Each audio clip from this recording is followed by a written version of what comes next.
અંકલેશ્વરમાં CETP project પરવાનગીમાં વિલંબના મુદ્દે ઉદ્યોગકારોના અનિશ્ચિતકાળ ઉપવાસ આંદોલન શરૂ કર્યું છે।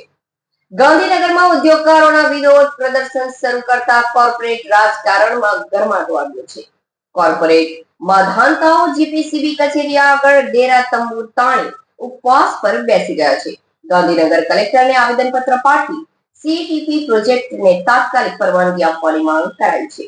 અંકલેશ્વરના વેસ્ટ મેનેજમેન્ટ એસોસિએશન દ્વારા ગાંધીનગરમાં અનિશ્ચિતકાળ માટે ઉપવાસ આંદોલન શરૂ કરાયું છે।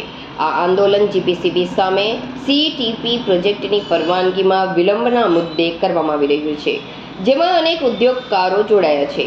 અંકલેશ્વર વેસ્ટ મેનેજમેન્ટ એસોસિએશનના જણાવ્યા અનુસાર આધુનિક તકનીકથી સજ્જ સીઈટીપી પ્રોજેક્ટ માટે સીસીએ મંજૂરી મેળવવા છેલ્લા 1 વર્ષથી રજૂઆત કરવામાં આવી રહી છે। તેમ છતાં જીપીસીબી દ્વારા પરવાનગી આપવામાં લાંબા સમયથી વિલંબ થતો હોવાનો આક્ષેપ કરાયો છે। ઉદ્યોગકારોનો દાવો છે કે આ વિલંબને કારણે કરોડો રૂપિયાના ખર્ચે ઊભા કરેલા પ્રોજેક્ટ પર અસર પડી રહી છે અને પર્યાવરણીય અનુપાલન માટેની વ્યવસ્થાઓ પણ અટવાઈ રહી છે। આના પગલે ગાંધીનગરના સેક્ટર 10A માં આવેલા જીપીસીબી હેડ ઓફિસ પર્યાવરણ ભવનના મુખ્ય દરવાજા પાસે ઉપવાસ આંદોલન શરૂ કરાયું છે।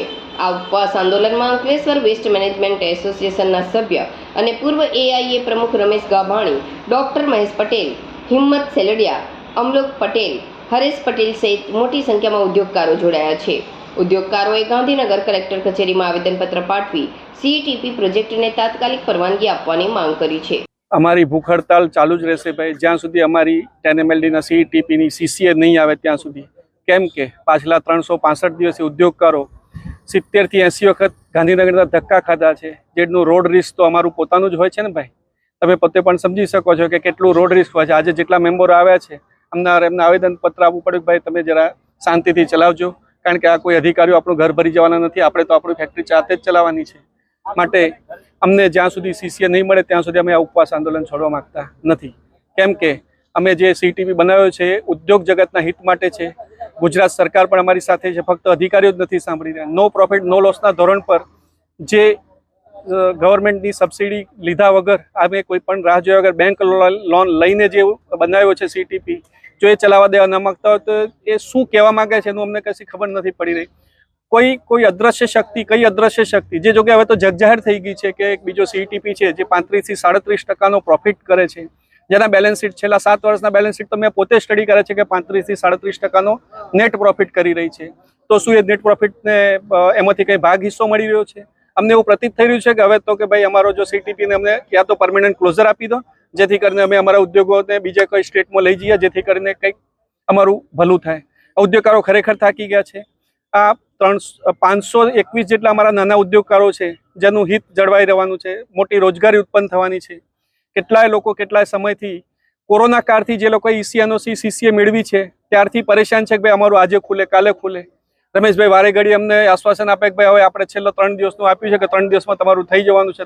શું થઈ જવાનું છે ભાઈ? અમે તો થાકી ગયા। હવે આટલા રૂપિયાનું આંધણ કર્યા પછી પણ જો ન મળવાનું હોય તો અમને કહી દો ને ભાઈ, અમે ઉદ્યોગો બીજા સ્ટેટમાં લઈ જઈએ। કદાચ અમને હવે અહીંયા અમારી ધમકી પણ મળે કે તમારા ઉદ્યોગોને જોઈ લઈશું તો પણ હવે અમે બંધ કરવા માટે તૈયાર છીએ।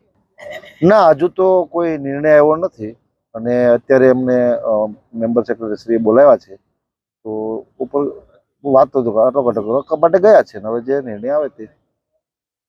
એક વાત એવી પણ આવે છે કે એ લોકોએ 3 દિવસ માટે અમને એ આપ્યું છે, ત્યારે આપવાની લગભગ મૌખિક એ કરી છે, તો શું તમે એ બાબતે શું કહેવા માંગો? અમને 1 વર્ષથી એવું કહે છે કે તમને 2-3 દિવસમાં કન્સેન્ટ મળે છે, અઠવાડિયામાં મળે છે, 5 દિવસમાં મળે છે, તો 3 દિવસની શું કામ રાહ જોવે છે? 4 દિવસની શા માટે? આજે જ આપે ને, અને વાંધો નહીં, અમે ભૂખ્યા તમને વાંધો નથી, જે દિવસે અમને આપે તે દિવસ ઊભા થઈશું।